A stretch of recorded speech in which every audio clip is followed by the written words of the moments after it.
Students, तो कैसे हैं आप लोग। आज आपके बीच फिर से 12th केमिस्ट्री के अंदर चैप्टर विलियन से प्रासन दाब के न्यूमेरिकल्स लेके आए हैं। लास्ट वीडियो के अंदर हमने आपको प्रासन दाब की थ्योरी व कुछ फॉर्मूले दिखाए थे, तो उसी पर आधारित आज आंकिक प्रश्न है। तो चलिए बिना किसी देरी के स्टार्ट करते हैं और देखते हैं पहला क्वेश्चन। तो पहला क्वेश्चन ये है आपका कि 27 डिग्री सेल्सियस पर यूरिया के 5% जलीय विलयन का प्रासरण दाब क्या होगा। तो चलिए देखते हैं। आपको फर्स्टली उसने क्या दिया, आपको उसने टेम्परेचर दिया, यानी टी कितना दिया उसने, 27 डिग्री सेल्सियस। अगर आपके प्रासन दाब के सवाल हैं तो आपको temperature must be in kelvin, तो आप इसे सेल्सियस को केल्विन बदल लेंगे 273 ऐड करके, यानी कितना हो जाएगा आपका 300 केल्विन हो जाएगा। ठीक है। और आपको उसने बोला कि 5% यूरिया है, तो 5% यूरिया का मतलब है कि वो होगा मास अपॉन वॉल्यूम, यानी कि द्रव्यमान आयतन प्रतिशत दी हुई है। तो इसका मतलब होगा कि आपका WA यानी कि विले की मात्रा कितनी रहने वाली है वहां पर 5 ग्राम, यानी यूरिया की मात्रा कितनी रहने वाली है 5 ग्राम, और आयतन यानी V कितना होगा 100 ml। अगर प्रासन दाब का सवाल कर रहे हो तो आयतन भी आपको लीटर में बदलना होगा, यानी ml को लीटर में बदलने के लिए 1000 से भाग दीजिए, वो किसमें बदल जाता है आपका लीटर में। ठीक है, इतनी बात आपको समझ में आती है। तो ये आपको क्या दिया उसने V। ठीक। उसके बाद आपको पता होना चाहिए कि यूरिया जो Ma यानी यूरिया का अणुभार कितना होता है 60 होता है, क्योंकि यूरिया का फॉर्मूला क्या है आपका NH2CO NH2। ठीक है। तो चलिए फिर आपके पास एक R की वैल्यू होती है विलयन स्थिरांक 0.0821 लीटर एटीएम मोल इनवर्स, और केल्विन इनवर्स इसकी क्या होती है यूनिट होती है। तो चलिए देखते हैं प्रासन दाब आपको आप कैसे निकालेंगे, क्योंकि प्रासन दाब क्या होता है आपका पाई, तो आपको पाई निकालना है। तो सिंपल है, फॉर्मूला बेस्ड क्वेश्चन है ये। तो पाई बराबर आप फॉर्मूला लगाइए यहां पर WA upon MA into V और RT। तो WA कितना है बेटा 5 ग्राम, अणुभार कितना था आपका 60 यानी कि 60, और आयतन कितना है 0.1 लीटर, R की वैल्यू 0.0821 और टेम्परेचर कितना है आपका 300 केल्विन। तो चलिए देखते हैं, यहां पर एक जीरो यहां से आई तो इधर बढ़ा दीजिए, और 4 जीरो यहां से आएंगी तो 4 जीरो आप इधर बढ़ा दीजिए। इस जीरो से ये वाली जीरो कैंसिल, इन 3 जीरो से सॉरी 2 जीरो से ये 2 जीरो कैंसिल हो जाएंगी। तो चलिए देखते हैं हमारे पास बचता क्या है। हाँ चलिए देखिए, यहाँ पर 3 दूनी 6 और काट दीजिए, तो आपके पास क्या बचा 5/2 इंटू 821 अपॉन 100, और तो कुछ नहीं बचा ना, चेक कर लीजिए कोई दिक्कत नहीं है। ठीक है, चलिए देखते हैं फिर। अब यहां पर आप इसकी मल्टीप्लाई करेंगे तो 5 यानी 5 गुना 5 और 5 दूनी 10, 1 5 8 40 और 1 41 बटे में 2 इंटू 100। तो अगर आप यहां से डिवाइड करोगे 100 से तो ये आ जाएगा 41.05 बटे 2, और आप जब इसे यहां पर डिवाइड करोगे 2 से तो 20.525 समथिंग एटीएम में क्या आ जाएगा, इसका आंसर आ जाएगा। यही हमारा क्या होगा पाई होगा आपका। ठीक है, इतनी बात समझ में आती है आपको। तो सिंपल फॉर्मूला था, वो सवाल था, फॉर्मूला बेस्ड क्वेश्चन था। ठीक है, समझ में आती है बात। चलिए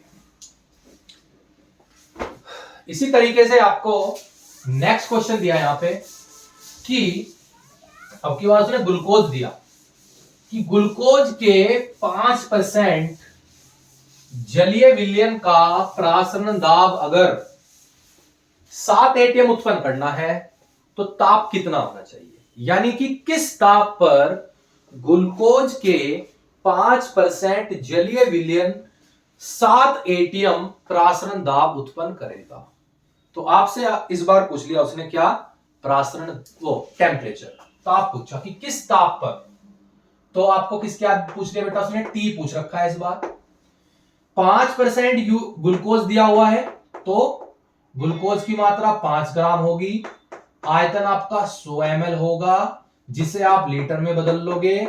ठीक है, और अणुभार आपको पता होना चाहिए ग्लूकोज का, वो मुझे नहीं पता 180, क्योंकि ग्लूकोज का फॉर्मूला कितना होता है C6H12O6। बात समझ में आती है। चलिए तो आपको R की वैल्यू भी पता है 0.0821, मात्रक में भूल गया, litre ATM, mole inverse, kelvin inverse. तो क्या रह गया रे? हाँ, प्रासरण दाब दे रखा है क्वेश्चन में 7 एटीएम। ठीक है, तो हो जाएगा, बड़े आसानी से हो जाएगा सर। किस तरीके से? ये फॉर्मूला है पाई वी बराबर WA इंटू आर टी को उधर रखिए, बाकी को इधर मल्टीप्लाई में, इसके डिवाइड में, तो pi we MA upon WA into are.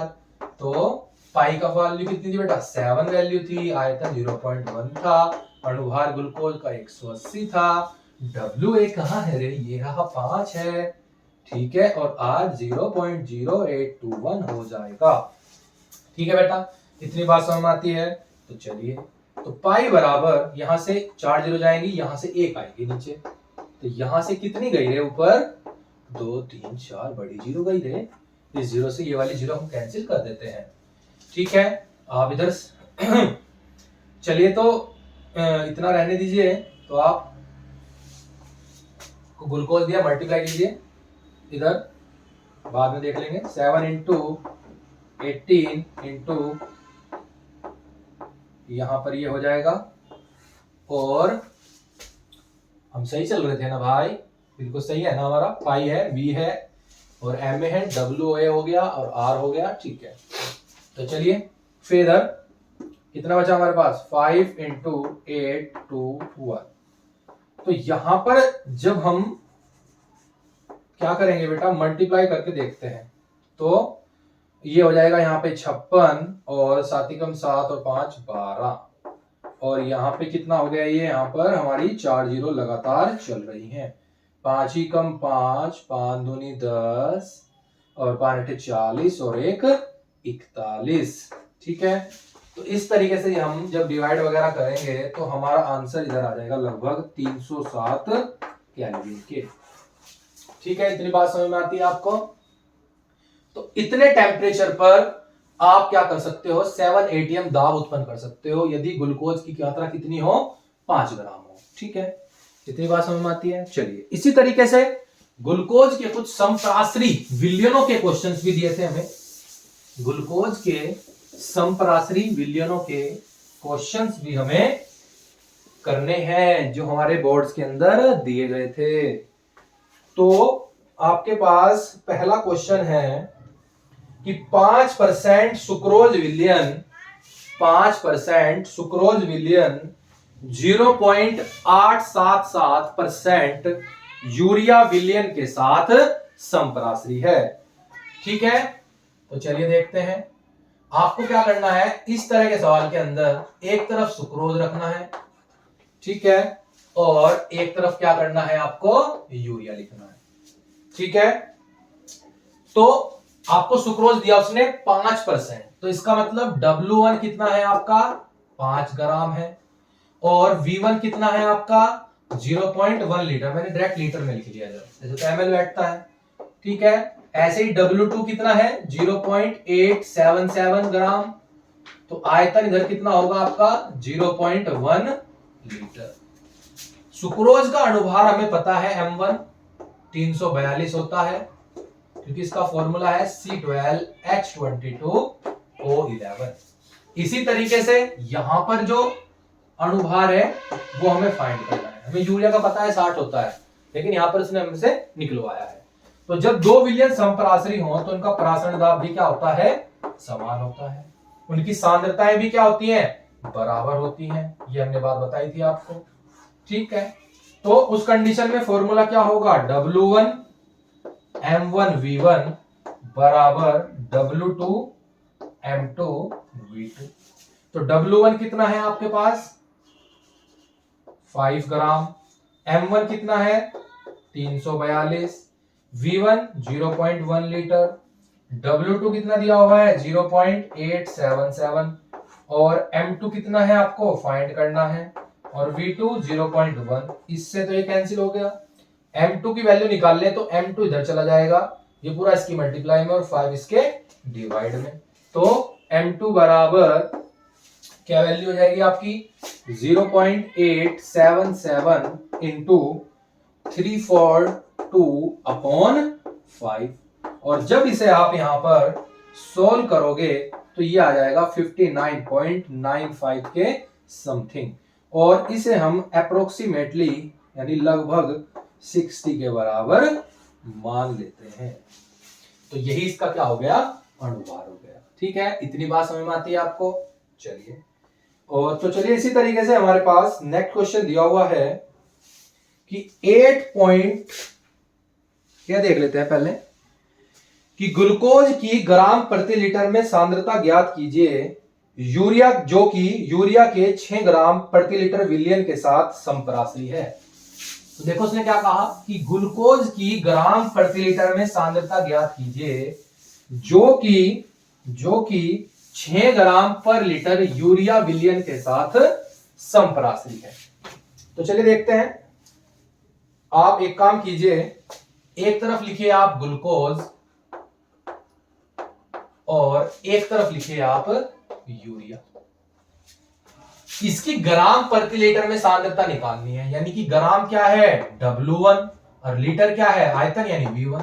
आपको W1 अपॉन V1 निकालना है, और ग्लूकोज का अनुभार आपको पता है कितना होता है 180। और यूरिया के लिए उसने W2 अपॉन V2 यानी ग्राम पर लीटर दे रखा है, कितना 6 ग्राम पर लीटर। और यूरिया का अनुभार भी आपको पता होता है, कितना होता है 60। तो समपराश्री है तो फॉर्मूला भी समपराश्री वाला लगेगा, W1 M1 V1 बराबर W2 M2 V2। तो W1 अपॉन V1 आपको निकालना है, तो ये तो आपको फाइंड करना है। तो M1 चला जाएगा इधर इसके साथ मल्टीप्लाई में, चला गया। M2 हमारे पास है, V2 भी है। तो चलिए देखते हैं किस तरह निकलता है। तो यहां देखिए W2 अपॉन V2 पूरे की वैल्यू कितनी है हमारे पास 6, और M1 की वैल्यू कितनी है आपके पास 180, और M2 की वैल्यू कितनी है आपके पास 60। इस 0 से 0 कैंसिल, इस 6 से ये 6 कैंसिल, तो आपके पास आंसर कितना आया 18 ग्राम पर लीटर, यानी कि ये आ गया W1 अपॉन V1 की वैल्यू, यानी ग्लूकोज की ग्राम प्रति लीटर में जो सांद्रता होगी वो होगी 18 ग्राम प्रति लीटर के बराबर होगी। इतनी बात आपको समझ में आई?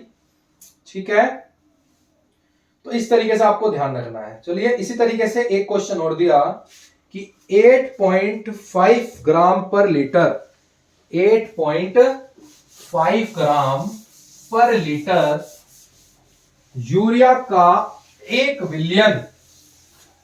विलियन कार्बनिक पदार्थ X के 5% विलियन का समपराश्री है, 5% विलियन का समपराश्री है, तो X का अनुभार ज्ञात करो, X का अनुभार ज्ञात करो। तो चलिए देखते हैं।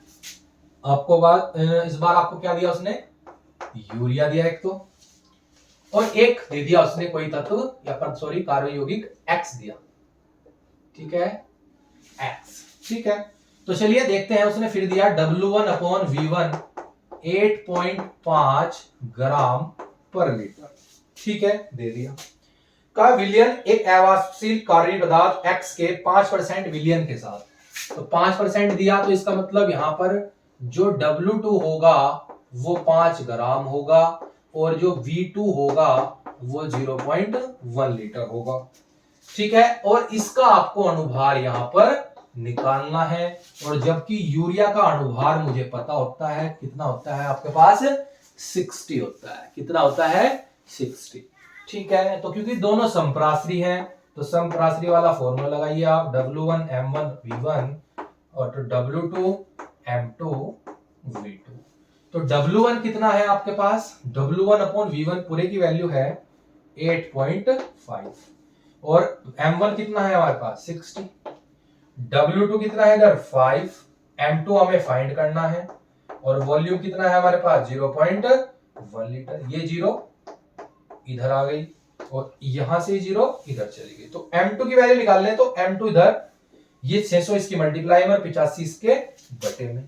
तो M2 बराबर क्या होगा 5 × 10 × 600 अपॉन 85। ठीक है, क्या हो जाएगा 85। तो चलिए इसे यहां पर डिवाइड कर दीजिए। तो अब देखिए यहां पर 5 अगर पहाड़े नहीं आता तो आप कर सकते हैं इस तरीके से, 5 एकम 5 और 5 सते कहती है 17 5 85 होते हैं। तो आप क्या देखोगे, ऊपर कितना आ गया ये आपके पास 6000 और अपॉन में कितना है आपका 70। तो जब इसे आप डिवाइड करोगे तो यहां से आपका क्या आ जाएगा निकलकर, अणुभार आ जाएगा लगभग 352.4 आंसर आ जाएगा। ठीक है, 352.4 आंसर यहां पर हमारा निकलकर आ जाएगा। तो ये कुछ आपके प्रासन दाब से संबंधित सवाल थे। इससे आगे जो हम प्रासन दाब के सवाल करेंगे वो और भी अच्छे होंगे, क्योंकि उन सवाल के अंदर हम यूज करने वाले हैं वांट ऑफ फैक्टर यानी वांट ऑफ कारक। नेक्स्ट वीडियो में हम वही टॉपिक डालेंगे पहले, और उसी वीडियो के अंदर हम उसके न्यूमेरिकल्स भी खत्म करेंगे। समझ में आती है बात? तो आज की वीडियो अच्छी लगे तो आप वीडियो को लाइक करें, चैनल को सब्सक्राइब कर दें। और ये जो आपके हमने न्यूमेरिकल्स कराए हैं ये आपके बोर्ड्स के लिए बहुत इंपॉर्टेंट है, तो कृपया इन्हें ध्यान से देखें और कर होने की कोशिश करें। ठीक है, धन्यवाद।